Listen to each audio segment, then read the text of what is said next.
सब प्रेम से बोलो, लक्ष्मी नारायण भगवान की जय, राधा कृष्ण भगवान की जय।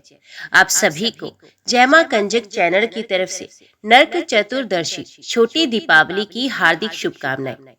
आज की वीडियो में आप सुनेंगे नरक चतुर्दशी के दिन सुनी जाने वाली सभी पौराणिक कथाएं। कार्तिक मास के कृष्ण पक्ष की चतुर्दशी तिथि के दिन नरक चतुर्दशी का पर्व मनाया जाता है। कहा जाता है इस दिन दैत्य नरकासुर का वध हुआ था। तभी से नरक चतुर्दशी के रूप में इस दिन को मनाने की परंपरा है। धनतेरस के अलावा नरक चतुर्दशी के दिन भी यम दिया जलाया जाता है। माना जाता है नरक चतुर्दशी के दिन यमदेव के नाम से दीप जलाने वाले व्यक्ति को यमलोक की यातनाएं नहीं भुगतनी पड़ती और मृत्यु के बाद होने वाले कष्टों से भी ऐसा व्यक्ति बच जाता है। इसलिए हो सके तो आज नरक चतुर्दशी की रात को जब घर परिवार के सभी सदस्य सो जाए तो आप भी एक दिया यम देवता के नाम से जरूर जलाएं। वैसे तो नरक चतुर्दशी के बारे में पुराणों में बहुत सारी कथाएं प्रचलित हैं, लेकिन एक कथा के अनुसार रंती देव नामक एक पुण्य आत्मा और धर्मात्मा राजा थे। उन्होंने अनजाने में भी कोई पाप नहीं किया था, पर जब मृत्यु का समय आया तो उनके सामने यमदूत आकर खड़े हुए। यमदूत को सामने देख राजा अचंभित हुए और बोले, मैंने तो कभी कोई पाप कर्म नहीं किया, फिर आप लोग मुझे लेने क्यों आए हो? क्योंकि आपके यहाँ आने का अर्थ है कि मुझे नरक जाना होगा। आप मुझ पर कृपा करें और ये बताएं कि मेरे किस अपराध के कारण मुझे नरक जाना पड़ रहा है। पुण्यात्मा राजा की अनुन्य भरी वाणी सुनकर यमदूत ने कहा, हे राजन, एक बार आपके द्वार से एक भूखा ब्राह्मण लौट गया। ये उसी पाप कर्म का फल है। दूतों की इस प्रकार कहने पर राजा ने यमदूतों से कहा, मैं आपसे विनती करता हूँ कि मुझे वर्ष का और समय दे दिया जाए। यमदूतों ने राजा को 1 वर्ष का समय दे दिया। राजा अपनी समस्या लेकर ऋषियों के पास पहुंचा और उन्हें सब वृत्तांत कहकर उनसे पूछा कि कृपया इस पाप से मुक्ति का कोई उपाय चाहिए। ऋषि बोले, हे राजन, आप कार्तिक मास की कृष्ण पक्ष की चतुर्दशी का व्रत करें और ब्राह्मणों को भोजन करवाकर उनसे उनके प्रति हुए अपने अपराधों के लिए क्षमा याचना करें। राजा ने वैसा ही किया जैसा ऋषियों ने उन्हें बताया था। इस प्रकार राजा पाप मुक्त हो गए और उन्हें विष्णु लोक में स्थान प्राप्त हुआ। उसी दिन से पाप और नरक से मुक्ति हेतु भूलोक में कार्तिक चतुर्दशी के दिन का व्रत प्रचलित है। इस दिन सूर्य उदय से पूर्व उठकर तेल लगाकर और पानी में चिरचिरी के पत्ते डालकर उसे स्नान करने का बड़ा महात्म्य है। स्नान के पश्चात विष्णु मंदिर और कृष्ण मंदिर में भगवान का दर्शन करना अत्यंत पुण्यदायक कहा गया है। इससे पाप करता है और रूप सौंदर्य की प्राप्ति होती है। कार्तिक कृष्ण पक्ष की चतुर्दशी को उपरोक्त कारणों से नरक चतुर्दशी, रूप चतुर्दशी और छोटी दीपावली के नाम से जाना जाता है। एक दूसरी पौराणिक कथा के अनुसार भगवान श्री कृष्ण अपनी पत्नियों के साथ द्वारका में निवास कर रहे थे। एक दिन देवराज इंद्र भगवान कृष्ण के पास आ पहुंचे और कहने लगे, हे भगवान कृष्ण, दैत्यराज भौमासुर, जिसे नरकासुर भी कहा जाता है, उसके अत्याचार की वजह से देवतागण त्राही त्राही कर रहे हैं। क्रूर भौमासुर ने वरुण का छत्र, अदिति के कुंडल और देवताओं से मणि तक छीन ली है और वे तीनों लोगों का राजा बन गया है। भौमासुर ने पृथ्वी के कई राजाओं और आमजन की कन्याओं का भी हरण कर लिया है और उनको बंदी गृह में डाल दिया है। कृपया करके तीनों लोगों को उस क्रूर राक्षस के अत्याचार से बचाइए। देवराज इंद्र की बात सुनकर भगवान कृष्ण अपनी पत्नी सत्यभामा के साथ गरुड़ पर सवार होकर प्राग ज्योतिषपुर पहुंचे, जहां क्रूर भौमासुर रहता था। भगवान श्री कृष्ण ने पहले सत्यभामा की सहायता से मुर नामक दैत्य के साथ उसके 6 पुत्रों का वध कर दिया। मुर दैत्य का वध हो जाने का समाचार सुनकर भौमासुर अपनी सेना के साथ युद्ध के लिए निकला। भौमासुर को शाप था कि वे स्त्री के हाथों मारा जाएगा, इसलिए भगवान कृष्ण ने पत्नी सत्यभामा को सारथी बनाया और युद्ध के अंत में सत्यभामा की मदद से भौमासुर का अंत कर दिया। इसके बाद भौमासुर के पुत्र भगदत्त को अभय का वरदान देकर प्राग ज्योतिषपुर का राजा बना दिया। भगवान कृष्ण ने जिस दिन भौमासुर का वध किया था, उसी दिन कार्तिक मास के कृष्ण पक्ष की चतुर्दशी तिथि थी। इसलिए इस तिथि को नरक चतुर्दशी के नाम से जाना जाता है। इस दिन भगवान श्री कृष्ण ने न सिर्फ नरकासुर का वध किया, बल्कि उसकी कैद से लगभग 16,000 महिलाओं को मुक्त भी करवाया था। इसी कारण उस दिन दीपक जलाए गए और चारों तरफ दीपदान भी किया गया, और ये दिन विश्व में नरक चतुर्दशी के नाम से विख्यात हुआ। दीपावली के पहले की चतुर्दशी को तेल मात्र में लक्ष्मी और जल मात्र में गंगा निवास करती हैं। जो उस दिन प्रातः काल स्नान करता है, वे यमलोक नहीं देखता। नरक भय का नाश करने के लिए स्नान के बीच में अपामार्ग को मस्तक पर घुमाए।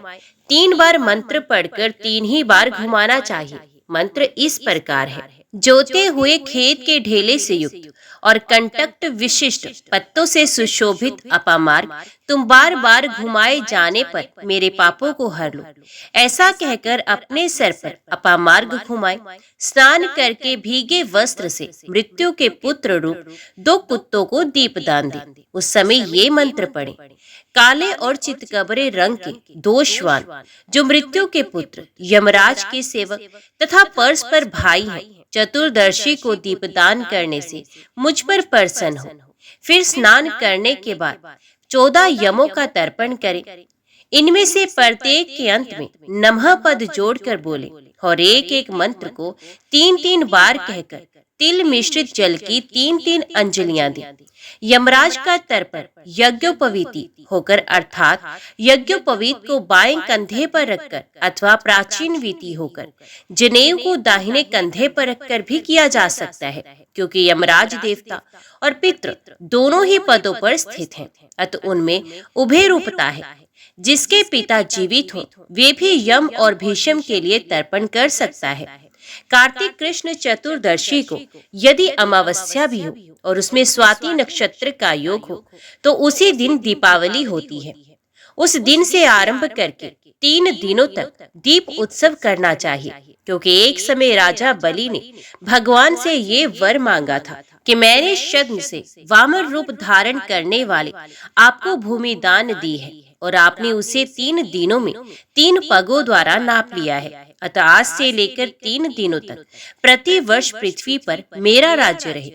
उस समय जो मनुष्य पृथ्वी पर दीपदान करे, उनके घर में आपकी पत्नी लक्ष्मी स्थिर भाव से निवास करे। दैत्यराज बलि को भगवान विष्णु ने चतुर्दशी से लेकर 3 दिनों तक का राज्य दिया है। इसलिए इन 3 दिनों में यहाँ सर्वथा महोत्सव करना चाहिए। चतुर्दशी की रात्रि में देवी महारात्रि का प्रादुर्भाव हुआ है। अतः शक्ति पूजा परायण पुरुषों को चतुर्दशी का उत्सव अवश्य करना चाहिए। भगवान सूर्य के तुला राशि में स्थित होने पर चतुर्दशी और अमावस्या की संध्या के समय मनुष्य हाथ में उल्का लेकर पितरों को मार्ग प्रदर्शन करावे। कार्तिक मास में चतुर्दशी आदि 3 तिथियां दीपदान आदि के कार्यों में ग्रहण करने योग्य है। यदि ये 3 तिथियां संगम काल से पहले ही समाप्त हो जाती हो, तो दीपदान आदि के कार्यों में इन्हें पूर्व तिथि से युक्त ही ग्रहण करना चाहिए। तदंतर अमावस्या के प्रातः काल स्नान करके भक्ति पूर्वक देवताओं और पितरों की पूजा और उन्हें प्रणाम करें। फिर दही, दूध तथा घी आदि से पार्वण श्राद्ध करें। इस दिन बालकों और रोगियों के सिवा और किसी को दिन में भोजन नहीं करना चाहिए। प्रदोष के समय कल्याण में लक्ष्मी देवी का पूजन करें। उस दिन लक्ष्मी जी का सुख बढ़ाने के लिए जो उनके लिए कमल के फूलों की छैया बनाता है, उसके घर को छोड़कर भगवती लक्ष्मी कहीं नहीं जाती। जावित्री, लवंग, इलायची और कपूर के साथ गाय के दूध को अच्छी तरह पकाकर उसमें आवश्यकता के अनुसार शक्कर देकर लड्डू बना लें तथा उन्हें महालक्ष्मी जी को अर्पण करें। पूजा के पश्चात लक्ष्मी जी की स्तुति इस प्रकार करनी चाहिए: दीपक की ज्योति में विराजमान महालक्ष्मी तुम ज्योतिर्मयी हो। सूर्य, चंद्रमा, अग्नि, स्वर्ण और तारा आदि सभी ज्योतियों की ज्योति हो। तुम्हें नमस्कार है। कार्तिक की दीपावली के पवित्र दिन को इस भूतल पर और गौओं के गोश्त में जो लक्ष्मी शोभा पाती हैं, वे सदा मेरे लिए वरदायिनी हो। इस प्रकार स्तुति करने के पश्चात प्रदोष काल में दीप दान करें।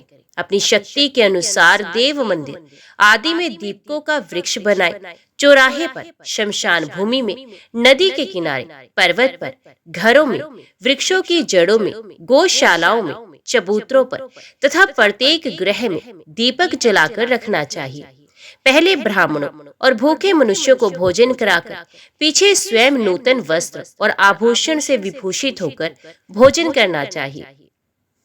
जीव हिंसा, मदिरापान, अगम्यागमन, चोरी और विश्वासघात ये 5 नरक के द्वार कहे गए हैं। इनका सदैव त्याग करना चाहिए। तदंतर आधी रात के समय नगर की शोभा देखने के लिए धीरे धीरे पैदल चले और उस समय का आनंद उत्सव देखकर अपने घर लौट आए। नरक चतुर्दशी के दिन शाम के समय यमराज को प्रसन्न करने के लिए दीपदान किया जाता है, जिसे यम दिया भी कहते हैं। यम दिया वैसे तो आप धनतेरस की रात को भी जला सकते हैं। अगर आपने धनतेरस की रात को नहीं जलाया है तो आप आज यानी कि नरक चतुर्दशी की रात को दिए को जलाएं। यम दिया जलाने के लिए आप पुराने दिए का ही प्रयोग करें। नया दिया कभी भी यम दिया के लिए प्रयोग नहीं होता है। अगर पुराना दिया ना हो तो आप आटे का या फिर मिट्टी का दिया भी जला सकते हैं। आपको ध्यान रखना है कि यम दिया जलाने के लिए सबसे पहली बात तो रात को जब घर परिवार के सभी सदस्य घर के अंदर आ गए हों और ऐसा कोई भी काम ना बचा हो कि आपको या आपके परिवार के किसी भी सदस्य को बाहर जाना पड़े, तभी यम दिया जलाना चाहिए। देखिए, वैसे तो घर के पुरुष भी यम दिया जला सकते हैं। अगर पुरुष ना जलाए तो घर में कोई भी महिला, कोई भी युवा, लड़का लड़की कोई भी हो, इस दिए को जला सकते हैं। सबसे पहली बात तो देखिए, शाम को जब आप पूजा कर ले तो उसके बाद आपको अपने घर के मंदिर में ही यम दिए की पूजा कर लेनी चाहिए। यम दिया जलाने के लिए अब बहुत से लोग तो चौमुखा दीपक भी जलाते हैं, लेकिन अगर आप सिंगल एक बत्ती जला रहे हैं तो ध्यान रखना है कि दक्षिण दिशा की तरफ मुंह करके ही आपको इस दिए को रखना है और यहाँ तक कि आपका मुंह भी दक्षिण दिशा की तरफ ही होना चाहिए।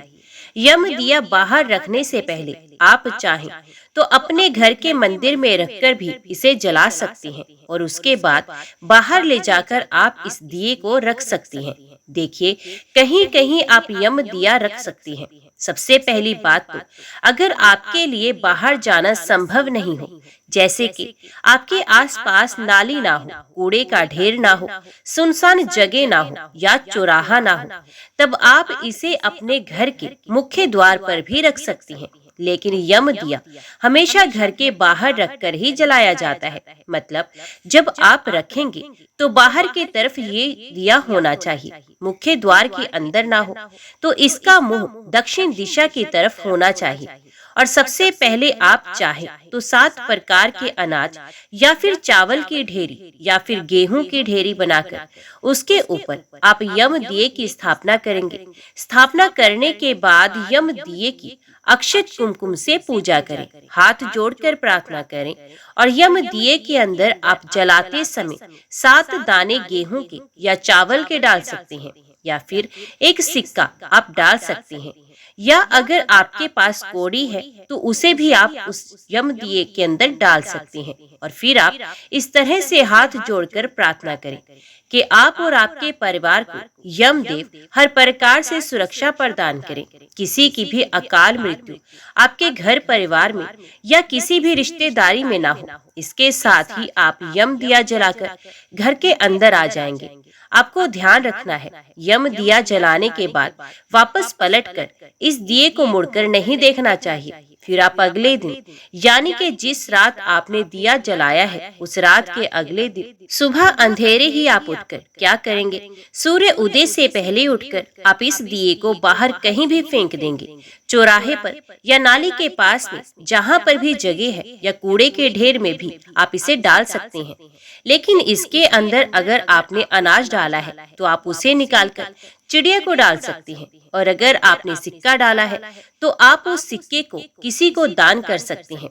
शनि देवता का जब आप दान देते हैं तो तेल के साथ आप इस सिक्के का दान कर सकते हैं। अब देखिए, सबसे पहली बात, आप जब नरक चतुर्दशी के अगले दिन उठेंगे, क्योंकि नरक चतुर्दशी का जो अगला दिन है तो उस दिन तो दिवाली भी है, तो नरक चतुर्दशी के बारे में एक और मान्यता है। ये भी है कि सुबह ब्रह्म मुहूर्त में उठकर यानी कि सूर्योदय से पहले उठकर स्नान भी करना चाहिए। वैसे तो कार्तिक के महीने में शरीर पर तेल लगाना वर्जित माना जाता है, और ऐसा नियम उन्हीं लोगों के लिए होता है जो पूरे कार्तिक मास की पूजा करते हो। अगर आप भी कार्तिक मास की पूजा करते हैं और तुलसी पूजन करते हैं तो आप चाहे इस नियम को मान सकते हैं, लेकिन खासकर घर के सभी सदस्यों को नरक चतुर्दशी के दिन यानी कि सुबह का जो समय है, जिसे अभ्यंग स्नान का समय भी शास्त्रों में कहते हैं, उस समय सभी को अपने शरीर में तेल लगाकर स्नान करना चाहिए। सादे जल से या गुनगुने पानी से आप स्नान भी कर सकते हैं। तो आप जब स्नान करेंगे उससे पहले ही यम दिया जो है वो आप उठाकर कहीं भी, जहां भी आपको मैंने बताया है, वहां पर आप विसर्जित कर सकते हैं। यम दिए को जो नीचे आपने चावल रखे हैं, आप उन्हें पक्षियों को डाल सकते हैं, या किसी गाय या किसी पशु को आप खिला सकते हैं। आज की वीडियो में इतना ही। उम्मीद करती हूँ वीडियो आपको पसंद आई होगी। वीडियो पसंद आई हो तो वीडियो को लाइक और चैनल को सब्सक्राइब जरूर कीजिएगा। जय माता दी लिखकर कमेंट बॉक्स में अपनी हाजिरी और अपने सुझाव देना ना भूलिएगा। तो मिलते हैं अगली कथा अगली वीडियो के साथ। तब तक के लिए देखते व सुनते रहिए। जय मां कंजक, जय माता दी।